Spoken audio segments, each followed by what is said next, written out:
Hey, everybody. The Line podcast is back for February 23rd, 2024. What are we going to talk about today? Lots of stuff. Some media news. Don't worry, we'll leave that to the last. We know we're more interested in that than you are. A lot of federal political news, even if it was overall kind of a quiet week.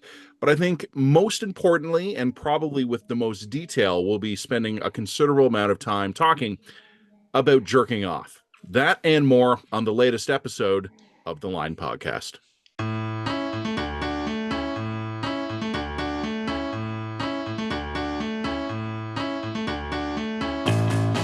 That was a pretty good teaser, huh? That was Pretty good. We're also going to talk about Joe Rogan, Dr.Phil, the fall of vice, and parental rights. But jerking off. it's all pretty Jerking off. spicy.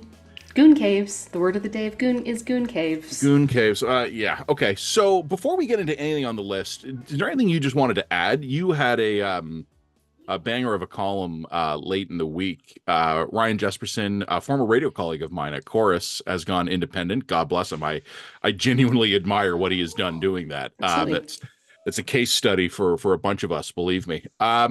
He had the prime minister on, and you got annoyed.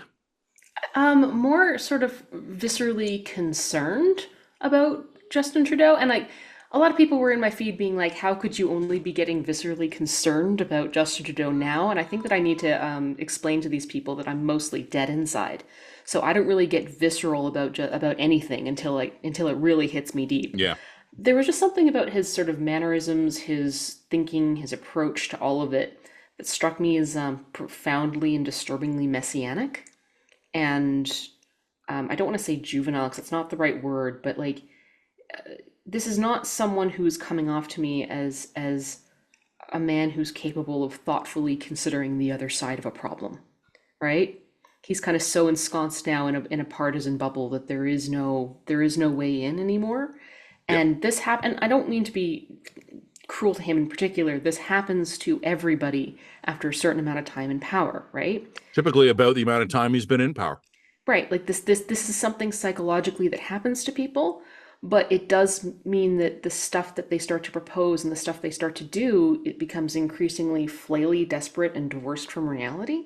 And I think that that's a really, really bad moment to be bringing in things like the Online Harms Act, which is something that we're going to discuss in this podcast. So I have concerns about the state of the liberal apparatus headspace, both of Trudeau's personally and also the people around him. And I have some real, it hit me in an emotional way for the first time. Like I can disagree with liberals, I can disagree with conservatives, I can disagree with everybody and be fairly emotionally detached from that.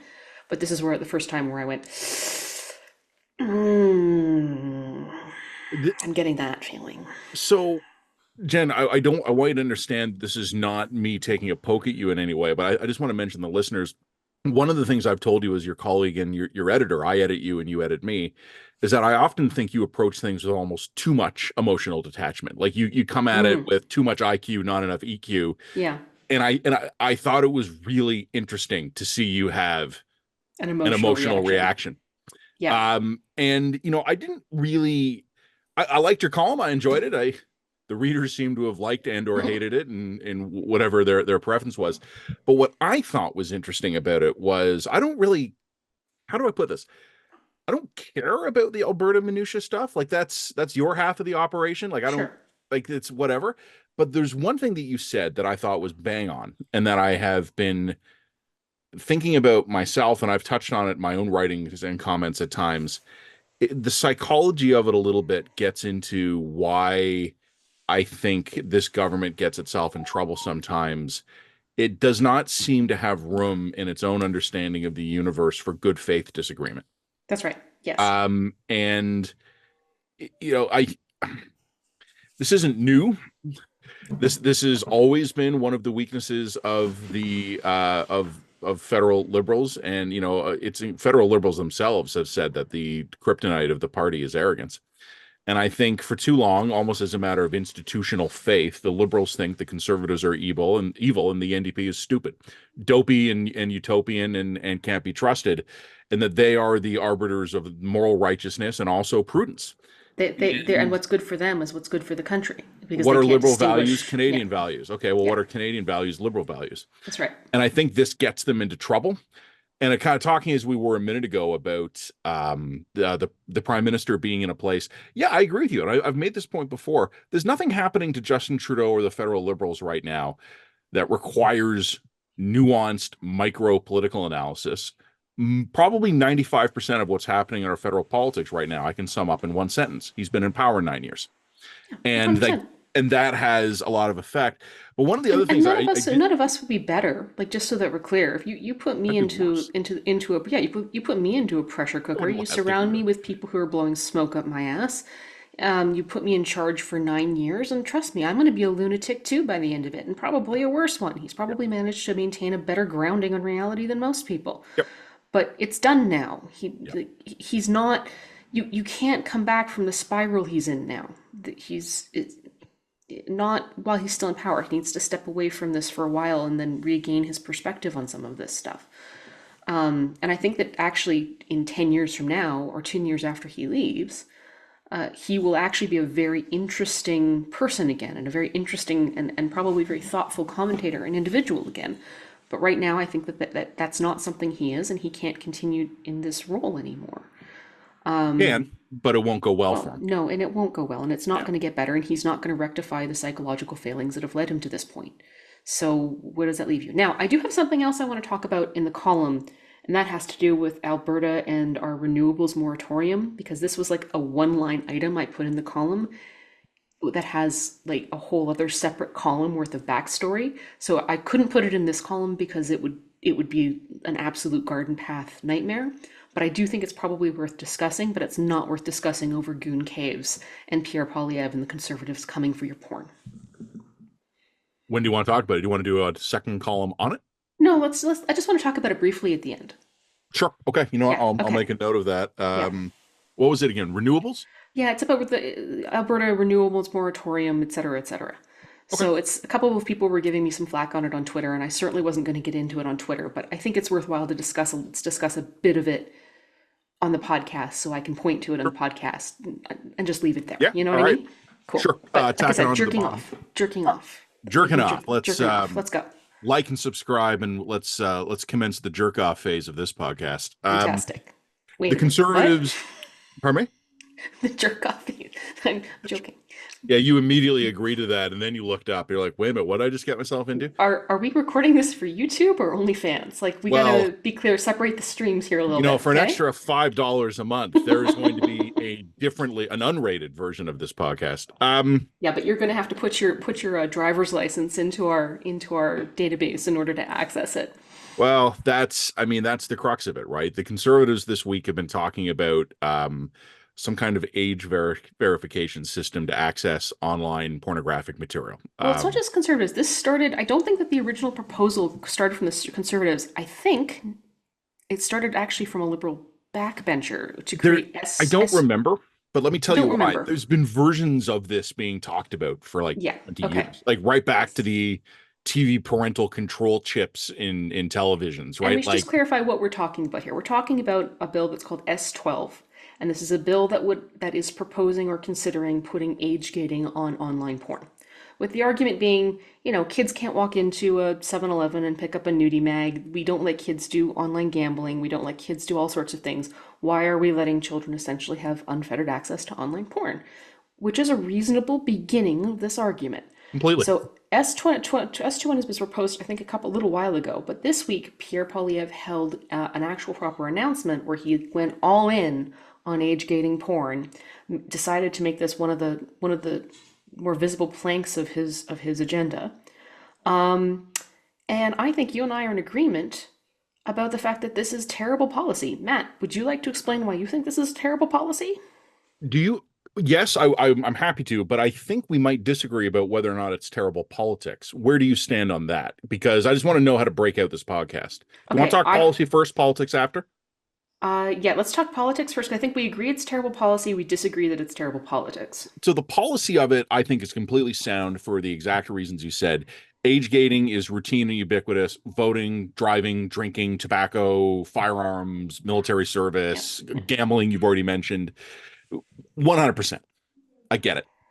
The problem is not in the theory, it's going to be in the execution. Uh-huh. There is no effective way to have a completely elegant age gating system that, first of all, will not be circumvented. Mm-hmm. Like, this may shock people, including my parents, to discover, but I bought my first beer in a bar before I was legal drinking age. Mm-hmm. Shock. There's always ways around this stuff. And the more sophisticated the government's efforts to combat that, the more intrusive the policy and the technology needed would have to become. Yep.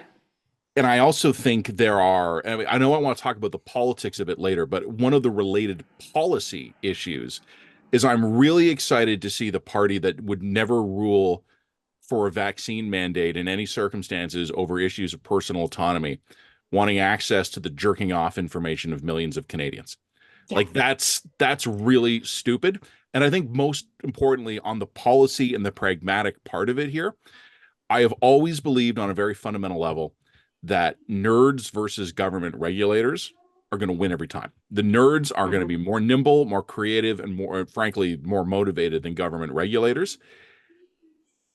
Teenagers, in particular, the world's most horny and reckless people, are always finding ways around systems put in place to control their behavior. This is a universal constant. My kids are not quite that age yet, but they're getting there, and they're going to run rings around me. I have no illusions about the fact that I'm going to be the first parent or adult in human history to overcome the teenage compulsion to look at pictures of boobs and do Okay. other things. So It's going here's to be a where complete waste of effort, and it will be humiliating for any government that enacts it. The first time the CBC comes out with a story revealing zero effect on negating pornography, it's going to be a complete debacle, and a conservative government should know that, or a conservative party yeah. should know that. So That's so my here policy. yeah, so here I would even go further than that. I would say, look, the big difference between over-the-counter nudie magazines, firearms, most types of gambling and things like that, is that uh, these things are rooted in material access to material goods. Even when we're talking about online gambling, you need to have access to a credit card, for example, which Mhm. minors don't have. When we're talking about online porn, holy shit, the genie is so far out of the bottle on this one that Yeah. I mean, the idea that you could rein this in even if you wanted to, even with the most sophisticated and dictatorial top down type approach, I think that you're kidding yourself. I would share a parental concern with underage access to porn, Who wouldn't? but I absolutely we Yeah. do. I think this is actually is a legitimate problem, and I think it may even be a legitimate problem that warrants a policy response by government. But I think that that policy response has to be rooted in Reality. reality, and it also has to be rooted not only in reality about the state of the online space, but it also has to be rooted in reality of the competence of the government. Can we remind viewers that we are talking about a government that spent $59 million dollars on an $80,000 app? Mhm. Okay? The government itself, and no part of it, has the technical sophistication or competence to even contract out the Mhm. capacity to create a garden walled internet that can be age gated this way competently and effectively. There's just it's not there. I just don't have faith the government could do this. You might be able to argue that if they were working with, like, say, Apple or the ISPs, okay, so now we're going to have ISPs age gating and monitoring our stuff. The privacy implications of this are absurd.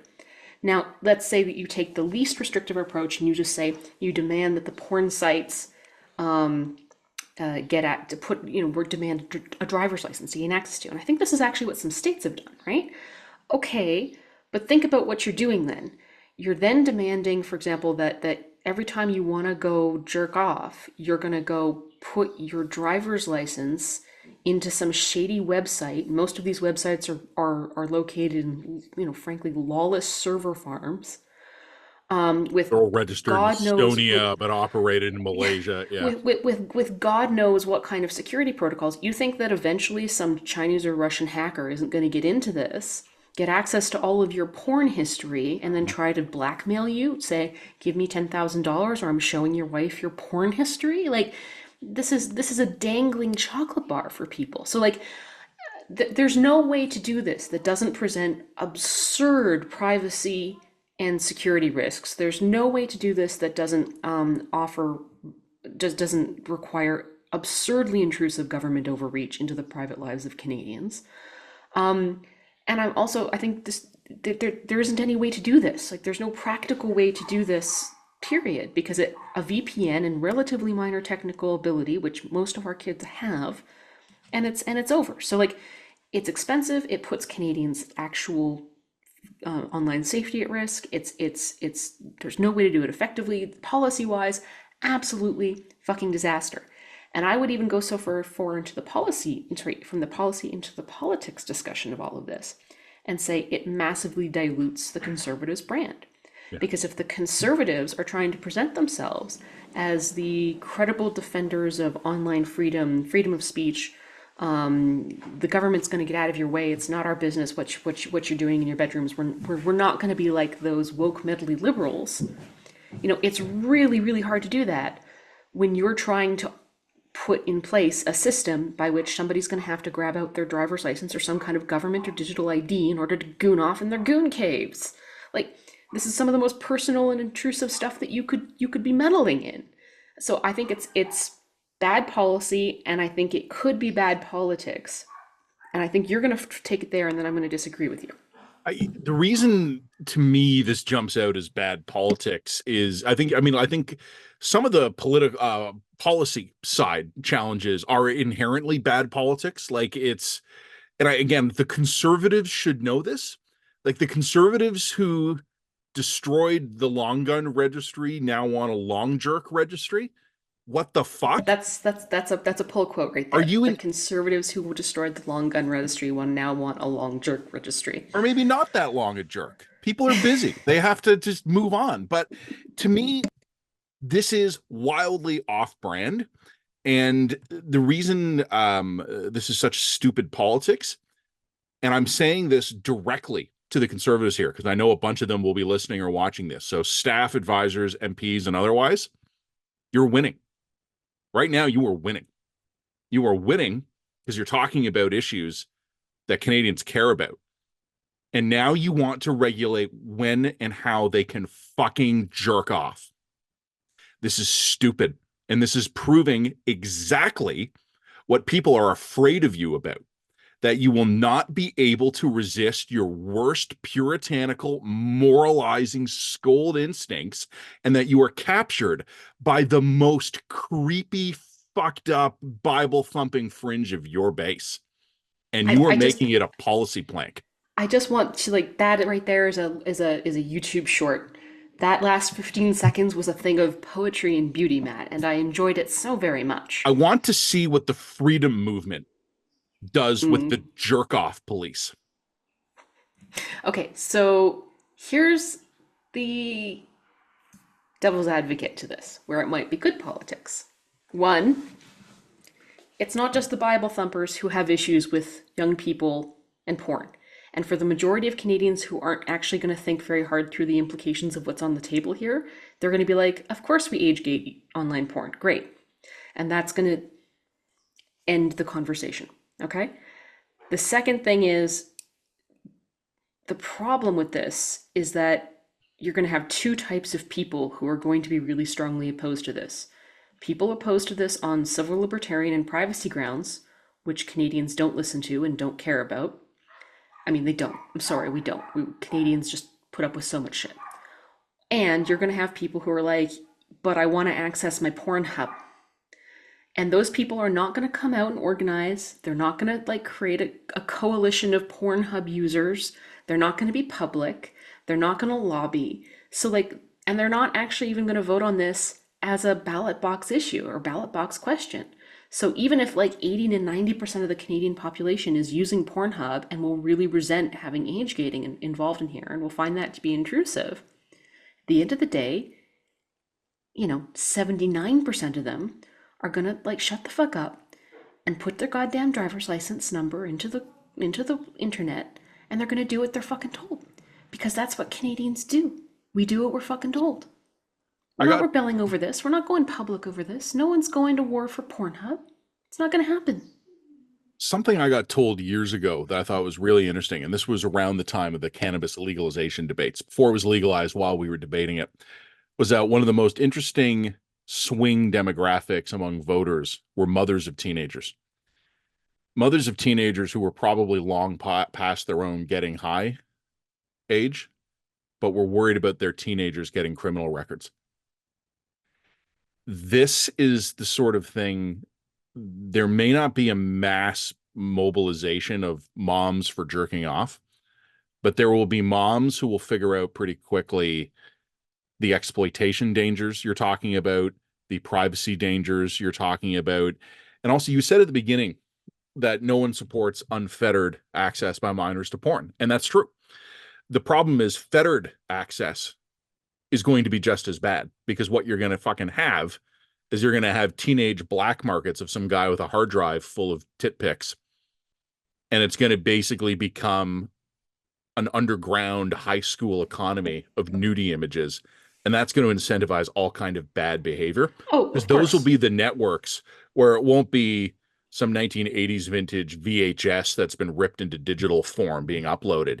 It'll It's be going to be the stuff worst of the taken by worst. teenagers of teenagers being Yeah. passed around. Yeah. This is going to make things so much worse. And There's the, yeah. I want to Like, look, repeat to all the conservatives listening to you now, you're winning, because you're talking about food prices, yeah. government incompetence, capability gaps, deliverology failures, Yes. state Stop not winning. capacity, and housing. And Continue now to you want do to that. talk about jerking off. Yeah. What the fuck are Okay. you thinking? Again, agreed. But if we're going to talk about where the moms of teenage sons are going to land on this, the moms of teenage sons are overwhelmingly going to land on, I don't want my teenage son on porn. This is going to stop my teenage son from using porn. Great. Like I don't think people are going to be thinking through the implications that deeply of this. I think they're going to respond to this while we were talking about before IQ versus EQ. I think that this is going to be an EQ issue, and the policy is going to win on the EQ. One or two well-crafted liberal Twitter campaigns will blow this up.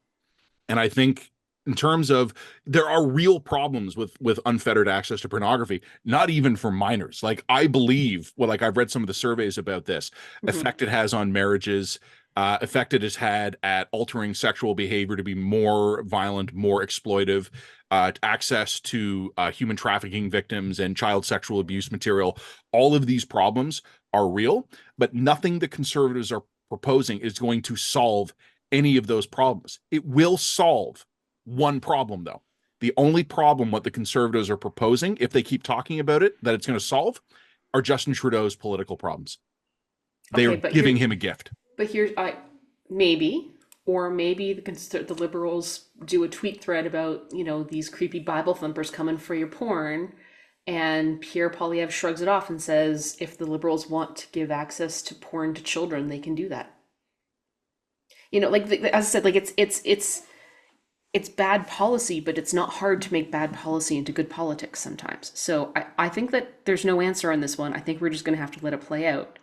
Like and subscribe to Line. Like and subscribe to the line where we stand up to your right to jerk it to basically anything you want within legal limits. I mean, Within yes, legal limits. we actually do.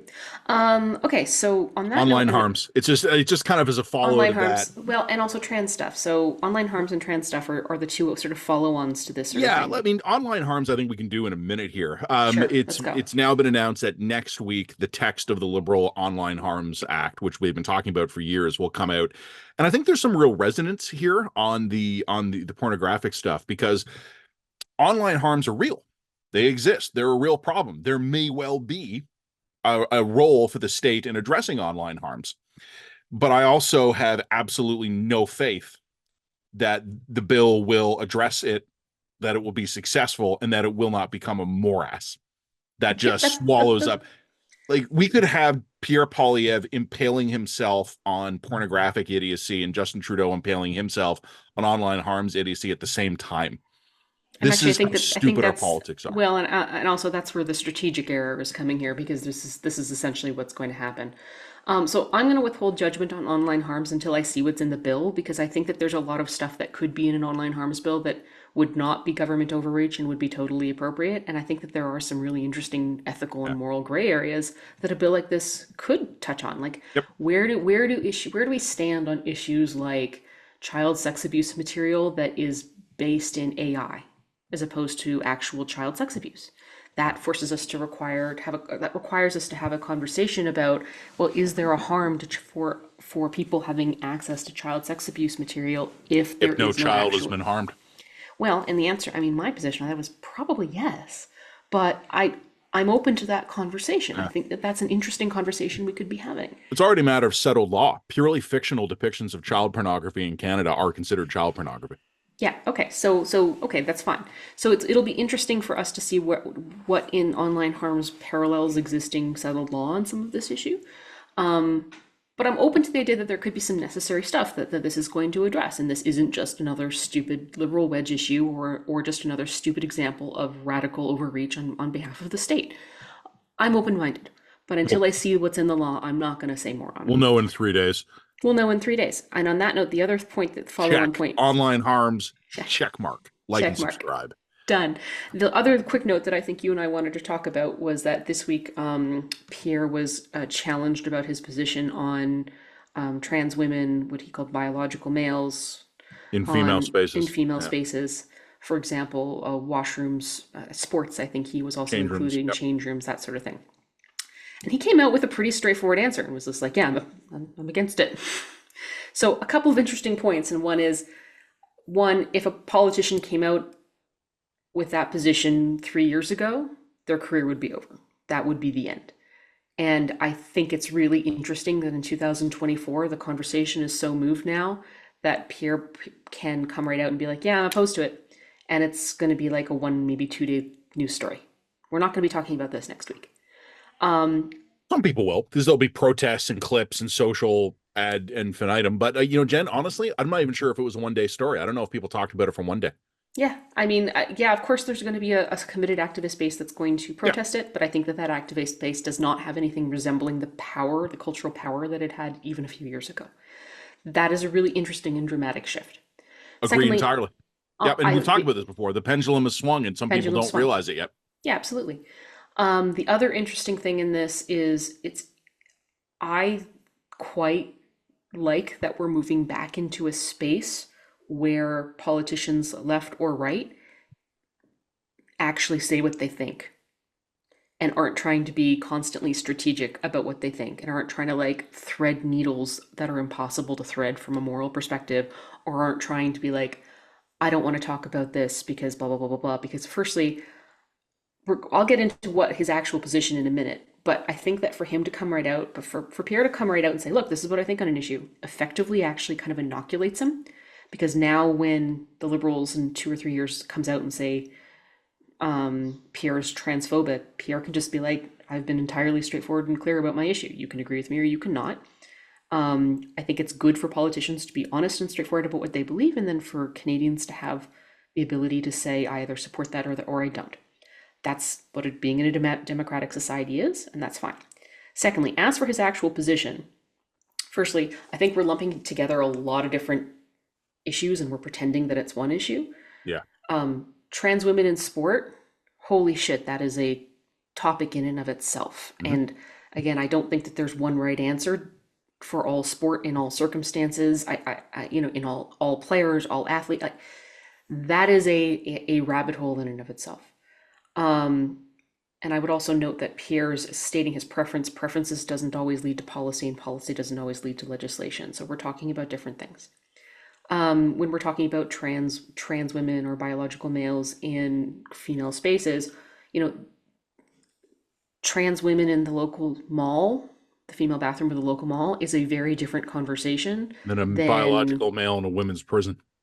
a biological male in a women's prison, or Yeah. I'm thinking, Yep. a biological male in a change room where there's no separate stalls where my 4-year-old daughter might be present. You know what I mean? Mhm. Like these aren't the same thing, and we shouldn't be conflating them as the same thing. And I think that we've looked at bathroom bill laws. We've got something coming about the bathroom bill laws and how they played out in the US and why they were misguided, not least of which because they're unenforceable. Like and nor should they really be enforceable. I mean, most female bathrooms actually aren't like male bathrooms where you have urinals. Most female bathrooms have all female bathrooms have separate stalls. So this isn't, to my mind, this isn't an issue.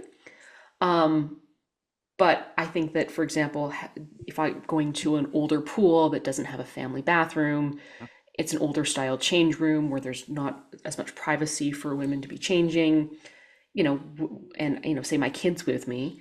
Do I think that sort of a trans female, especially a trans female who hasn't had surgery and still has a penis, should be in that space?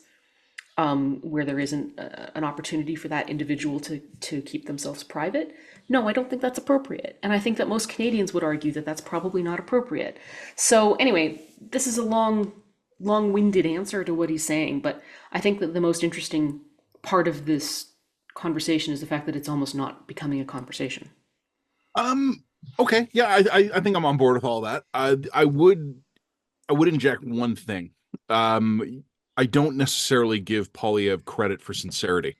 What Okay. this could also be is Well, something I'm not saying sincerity, I'm saying candidness. okay.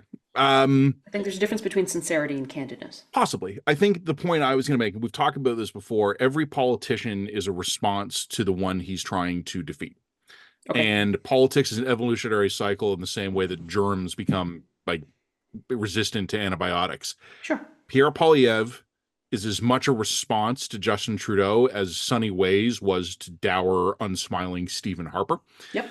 And Pierre Poilievre is giving short, sharp, confrontational answers as an antidote to Justin Trudeau's soaring rhetoric that is just rhetorical swamp gas, where it's just there's no there there. This is about who we want to be as Canadians. Yeah, and responding to every question with a 3-minute statement that doesn't address the question. You ask Poilievre something, he gives you a 3-word answer. And he'll probably trash you for asking the question wrong, but that's another conversation. Probably, because that's a different strategy, right? But yeah, 100%. I do not credit Poilievre necessarily with the sincerity of his answers being honest reflections of deeply considered and sincerely held positions.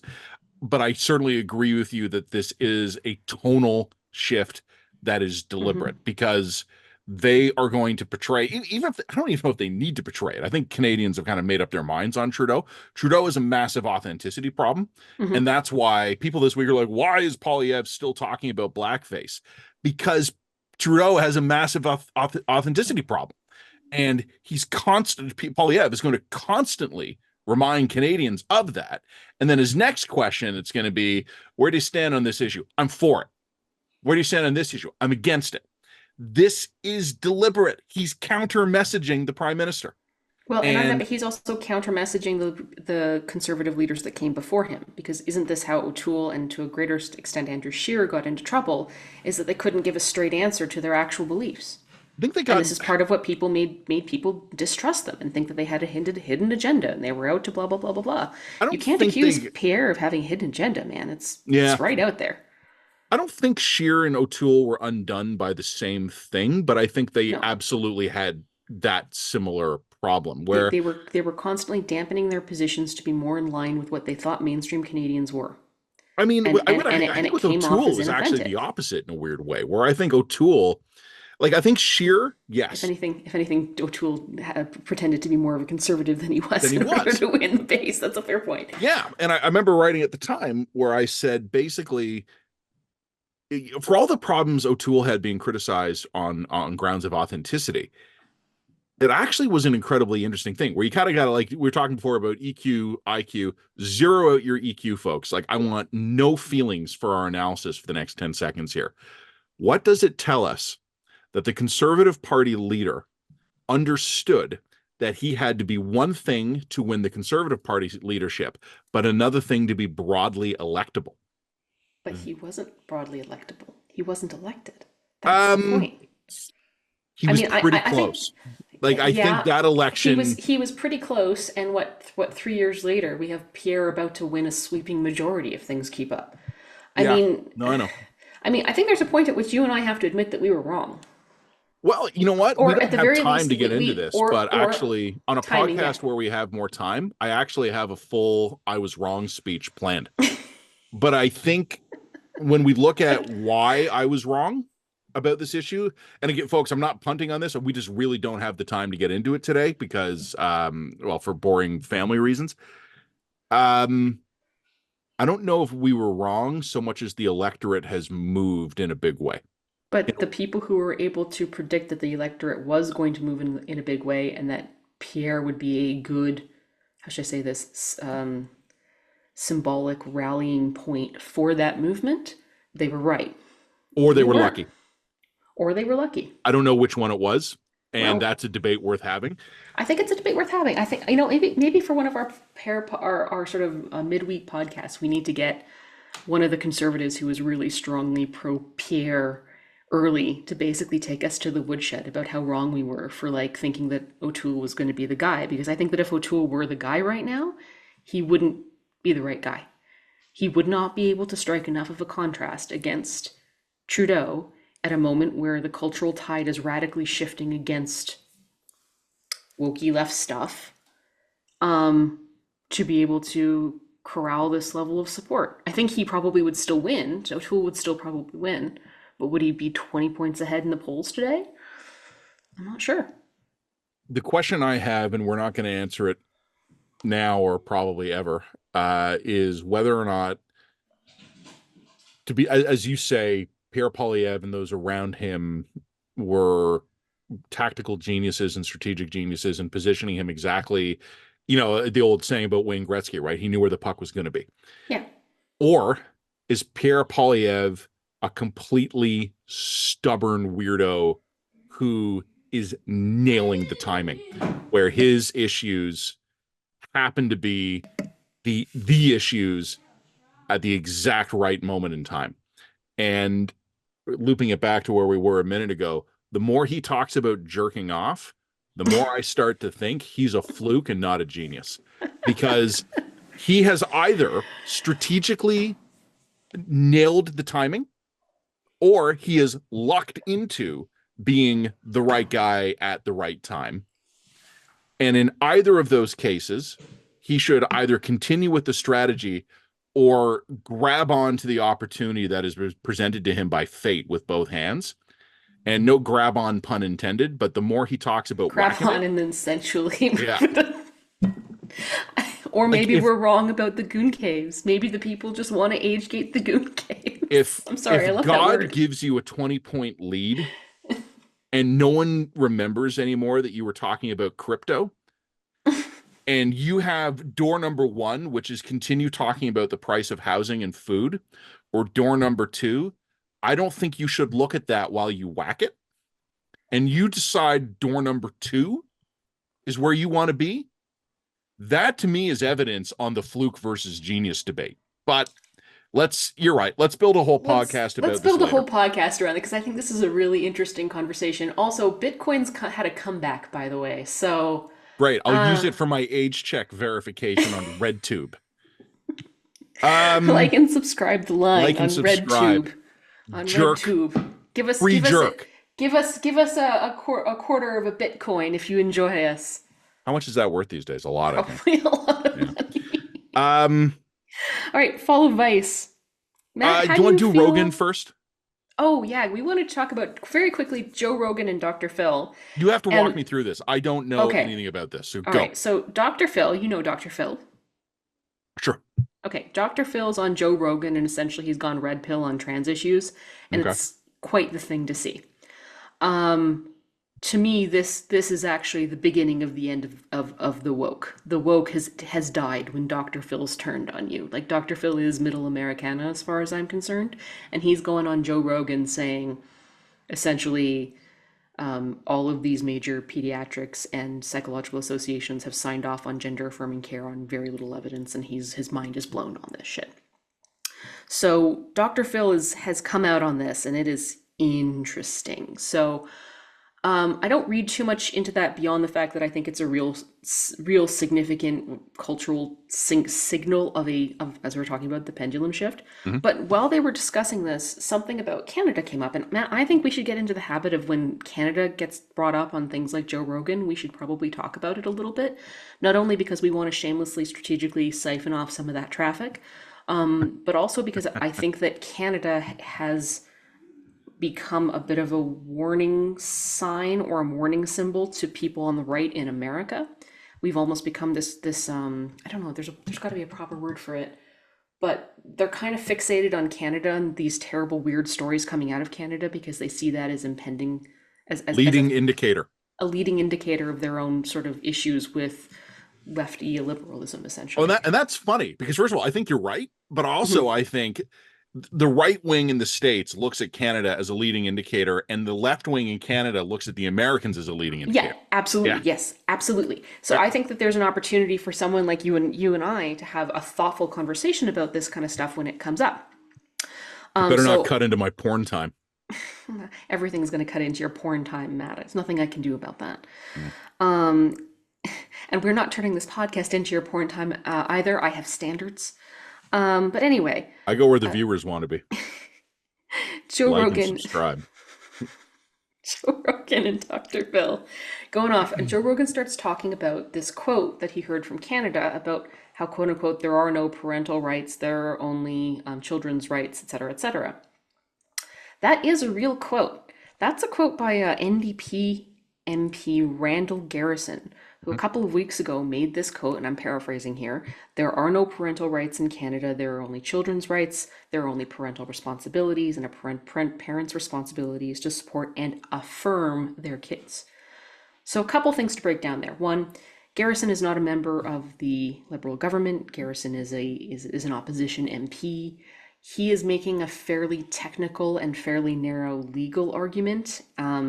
Maybe we will get someone to write for us, like a lawyer, someone who's qualified to write for us about what parental rights means. I mean, there's nobody disputing here that like parental rights are not enshrined in our Mhm. constitution or anything like that, but that doesn't mean that parents don't have certain rights and responsibilities to their children. So it's We he's also making a have rights over our children. Like we are the ones who would make decisions outside of a court injunction about yeah, medical care, for that's right. instance, or yeah. Yeah, that's right. So Garrison is not Garrison is making a very narrow kind of legal technical argument that I don't think encompasses the full depth of the complicated relationship that parents have to their children in law. Let's just put it that way. But I'm also not qualified to get into that at depth. But at the same time, what Garrison said was objectively nuts. Yeah, there are no parental rights enshrined in the Constitution, and of course, parents have responsibilities to their children. But if you're going to make the argument that parents have no rights, only children have rights, parents have responsibilities, and it's a parent's responsibility to support and affirm their child, you've followed a chain of logic into a place where if I don't immediately affirm my child with gender dysphoria in their switched or non-natal gender or sex, You are abusing that child. I'm abusing that Yeah. child. And that's where you create a whole sort of set of legal language and psychological language where you're justifying state intervention and states coming in and separating their kids. And And that's a that, proceed directly to go thing too, right? Because yeah, the chain from the expression to the failure to affirm to the guilty of abuse is automatic, yes. as Once, stated by Garrison. yeah, once you've established in law and in the general cultural consciousness that failure to affirm is abuse, you now have inevitable government oversight being a risk of that kind of logic and line of reasoning. And there are a lot of non-abusive, entirely reasonable reasons why a good, Randy to the right of me and Pierre to the left, both of well, them telling me, like, just get the fuck out of my house. exactly Let right. me Like say no to my kids and jerk off in peace. there, there are lots of non-bigoted, non-abusive reasons why you might not immediately affirm a child who was expressing sort of in a gender non-conforming way. And I think that there has to be a really, really wide range for behavior and attitude in that kind of a scenario.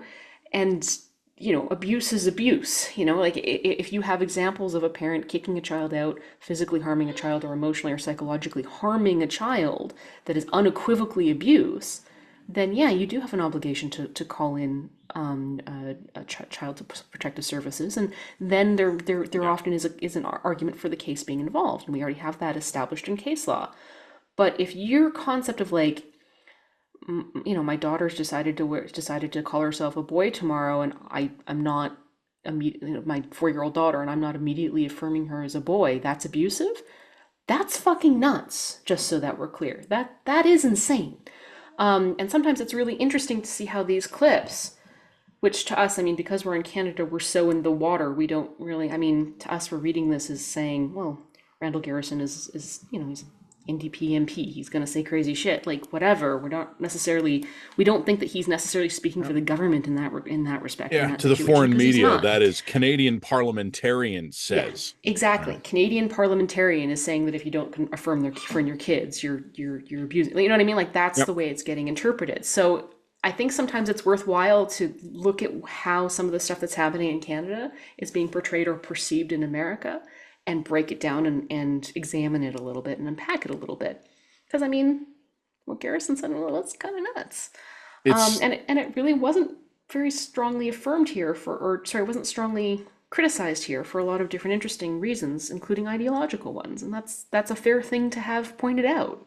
I think here's the thing though. I wish I remember who said this a few years ago, but it's basically if you ever want to destroy your faith in the ability of foreign reporting, read what the foreign affairs reporters write about your country. Yeah, Because exactly. they get it wrong. They They get it wrong don't a lot. know Yeah. they don't know the context, they don't know the facts on the ground, they don't know who's a crank versus who's influential, they don't know how the power networks work.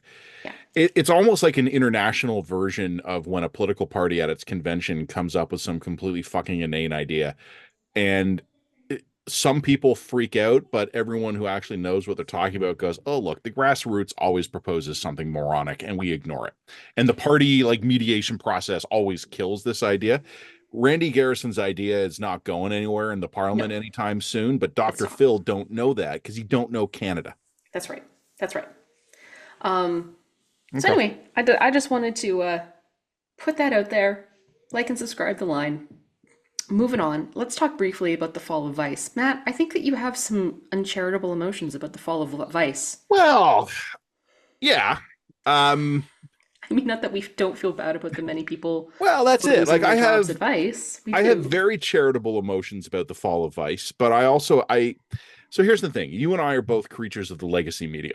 Hmm. We're independent now. You're a contributor at the Globe. I'm a contributor at the Star. We both do stuff on the CBC. So we have I do stuff at TVO. We both have a foot in two worlds Hmm. where we are both part of the legacy media.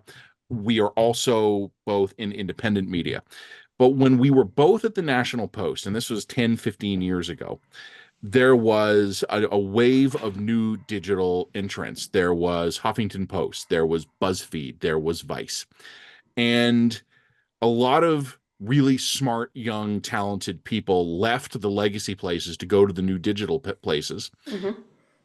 And a lot of them were assholes.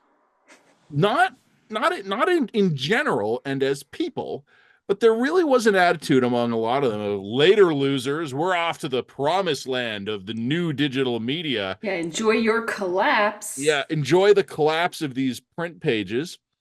And sometimes it was in jest, sometimes it wasn't. Huffington Post, if it's not totally gone, it's a husk of its former self. And the fact that I don't know tells you a lot. BuzzFeed is gone. Vice is now gone. And I do feel bad for the people who've been caught up in this because There I were know some some of very them talented people there. and they have been doing really good stuff. Yes, they Like have. some of the stuff, particularly on extremist movements, Sure. on fringe cultures, on migrants, there has been fantastic work being churned out by Vice in recent years. So I do not feel good about what has happened to those people, and I wish every one of them success in finding a new place. And I think these are smart, motivated people. They've got the right stuff. A lot of them are going to be fine. And I say that to any of them who may happen to be listening to this. You probably don't feel this way today, and I wouldn't normally say this to a journalist who just lost their job, because normally when that happens, what I tell people if they ask me is that you probably don't have a road back because it's contracting so fast. But I actually think most of the people Vice is going to be letting know are the right age of web savvy, Hmm. Hmm. digital reporting, and just a fucking scrappy can do spirit. Yeah. These are the people who I think will have a better than average chance at either creating something new or finding work. And I think a Hmm. lot of them are going to be fine. Hmm. So this is not a comment on any of them as individuals. It's just a cultural internal media divide where a lot of people thought you and I were making mistakes by sticking with the old legacy guard. Hmm. I'm still writing for the Toronto Star. You're still writing for the Globe and Mail. We're both still on the CBC. And all those new places, the giant killers that were going to replace all those legacy places, they're gone. And do I feel good about it? On balance, no, because this is a bad day for what's left of journalism. And it's never a good thing when any media outlet goes It's a under. bad thing. That's always a bad thing when that Yeah. happens. That makes us all worse off, right? Yeah. Because even if you don't like Vice or didn't agree with Vice, they were still producing stuff into the informational space that was of value by virtue of it being there. I mean, can I make a little bit of a go woke, go broke observation on this one? I don't know. Because a It lot wasn't, of I mean, this, a lot of the scrappy, intense, subversive energy of Vice kind of got sort of redirected and co-opted and reappropriated to a bit of a social mission that was incompatible with the porny, rapey, druggy aesthetic of its early years. That the very thing that made it edgy. And I don't think it's a coincidence that we're talking a lot about pendulums swinging back and Vice's shut down. yeah, look, maybe my own gut feeling is that the real mistake these places made is that they tried too hard to replicate the old model in a purely digital Yeah. form. Like legacy media business structures and concepts Yeah. just minus spraying ink onto dead trees, and didn't work. And it didn't work for exactly the same reasons newspapers are dying. But the thing is, the newspapers had the fiscal depth and, frankly, the cultural heritage to hang in there longer. And these younger places did not have that, the cultural footprint or the accumulated wealth, and they all died first. And I wish they hadn't died. We were in a better place in an information landscape when HuffPo, BuzzFeed, and Vice were all cranking out content alongside the Post, the Star, the Washington Post, the New York Times. A bigger, more crowded, diverse media landscape is a win. Period. Full stop. And the opposite is a loss. But I just, Isn't yeah, it kind of ironic and that we're look, going to maybe look I'm being back on those uncharitable, days? Jen, but that's just, I still remember, I still remember the schism of the old and the new digital, and just the unbelievable cocksure optimism of the people who were leaving the legacy for the digital. Someone once said to me, when you're on top of the world, don't piss. Hmm. It is kind of ironic also that we're going to look back on those days, which we thought were so grim, as the glory days of our generation. Yeah, I know what you mean. You know what I mean? Oh, yeah, I do. Yeah. Yeah, because when all those people were flooding out of journalism, of the legacy places, I should say, There were they were places doing to so go. because they couldn't imagine the newspapers would get worse. And now the digital places are gone, and the newspapers are a quarter of the size they were tops. Yeah. Yep. You wanted No. to take 1 minute to comment on renewables. Oh God. After that, Vice, do we really? Okay, so I made one comment in my piece about the fact that Justin Trudeau's sort of ideological You're sorry, just framing. your column on Trudeau and Yeah, Jesperson. yeah, exactly. The one we were talking about at the top here. I made one call or one literally one line in my piece pointing out that Justin Trudeau's own ideology was obviously framing the way that he was understanding the economics and culture and political culture of the province. He made this sort of he's operating in this assumption that Alberta is some kind of low innovation Mhm. Beverly Hillbilly happened upon the oil sprung across the ground sort of thing. That's actually radically not true. Alberta has a very high degree of innovation. There's lots of innovation happening here, and there's lots of renewables innovation. And one of the point I made was like, there's a reason why Alberta is leading the country in terms of renewables investment. And how does that square with your ideological framing here? Like, that doesn't quite fit right. And some people on Twitter kind of pointed out like, well, wait a minute, Danielle Smith's moratorium on renewables investment, blah, blah, blah, ideology. And that's kind of true, but for me to get into this would be a column in and of itself. So I didn't want to like divert an already like 3,000 word column about Justin Trudeau about, highly specific Alberta renewables And you policy. say So I run on. yeah, That was a exactly. long column. That was a long column. That was long. That was indulgent as it was. But anyway, to respond to those people, I would just make this note, and that is 6 months ago, Danielle Smith announced this moratorium on new renewables projects. And there's a lot of drum and strang when that was first. It was a 6 month moratorium. That was it. And actually, the moratorium is lifting next week. And there was a lot of drum and strang about her decision to do this. Some of it was valid. Some of it was a Storm little and Drang? Storm. I don't know. Whatever. You I know what you understand what mean. I'm saying. Drama. There was a lot of just sort of partisan drama about this. There was a lot of assumption that it was totally politically motivated. It was totally ideologically motivated. It was going to damage $33 billion in renewables investment. Like there was all kinds of hysteria on this. Some of it I think was valid, and I don't necessarily agree with the moratorium. Some of it was hyperinflated, and there was a lot of assumptions about what was motivating that moratorium that I think probably aren't going to pan out. So what it was is it was a 6 month moratorium that affected 13 projects. The moratorium did not affect projects that were already in construction. And the government's argument, and you can take this argument or leave it, was that the timing of the moratorium, just give me a second here.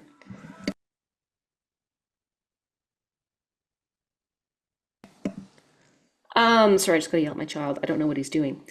But anyway, it was 13 projects, and the government's argument was that the timing of the moratorium was over the winter. So like this was a period in which there was no construction happening anyway.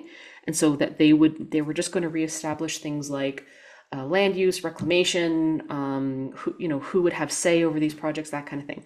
My sense actually was that essentially this was motivated a lot by Southern Alberta municipalities that wanted a little bit more control over how many wind turbines were affecting their mountain views. Like it was that kind of stuff. And there was also concerns about like if you go and read the Western Producer, you kind of get the sense of that. There's concerns about whether or not like who's going to clean up these turbines after they're decommissioned. What about some of the oil that's going into the thing? There were concerns about sort of again some of the environmental impacts of bird and wildlife, that kind of stuff. And some of this YIMBY with some of this bullshit, or sorry, NIMBY with some of this bullshit. Probably, I'm not trying to make an assessment. I'm trying to provide an overview of the issue. But there were a lot of people who walked away from that moratorium going, Danielle Smith is opposed to resource development because she's a right-wing ideologue who just wants to champion oil and gas. And that's just kind of their baseline assessment. And if that's true, and it might be, but if that's true, it doesn't really make sense for it to be a 6 month moratorium that's literally getting lifted next week. So it's getting lifted next week. A bunch of new regulations are going to come into the effect, and I'm going to try and hit the press conference because I'd like to get better answers as to why the government thought the moratorium was necessary in the first place. Yeah. And I'd like to be able to evaluate those answers before I assess my own opinion on this. Mm-hmm. All of this point being, there's a whole backstory here. There's a whole lot of drama here. But even with the 6 month moratorium on these 13 projects, it still doesn't change the math. We're still leading the country on renewables investment. So, and you can believe that the Alberta government was poorly motivated or poorly intentioned in this moratorium, or you cannot. You can also raise some very legitimate concerns that the moratorium was kind of brought down last minute and raised investor uncertainty. These are all valid criticisms, I think, to level at it. But it hasn't destroyed renewables investment in Alberta. We're still leading the country. And part of the reason why we're leading the country has to do with things like low taxes and deregulated electricity markets and all of these kinds of issues. Also, some of the actions of the NDP prior to the UCP winning under Kenney. I mean, the NDP championed a lot of renewables investment as part of its sort of energy mix as well. So like, I don't think it's a left wing, right wing. I think there's a whole suite of reasons why this is happening. And I do think there's some legitimate criticisms to be leveled at the current government on their treatment of renewables. But all of this to say is that the line in the column, for the purposes of the column, stands. It stands as measured. A 6-month moratorium affecting 13 projects does not destroy renewables investment in Alberta, and it won't. The jerking off stuff was way more interesting. I'm sorry. I just couldn't let it go, Matt. I apologize to everyone involved. Like and subscribe. All right, like and subscribe. Okay, you do that press conference next week. I'll stay on the jerk off beat. We'll divide and conquer. Now that seems fair. Yeah. Thanks, everybody. Have a wonderful weekend. Thank you. Bye-bye. Bye-bye.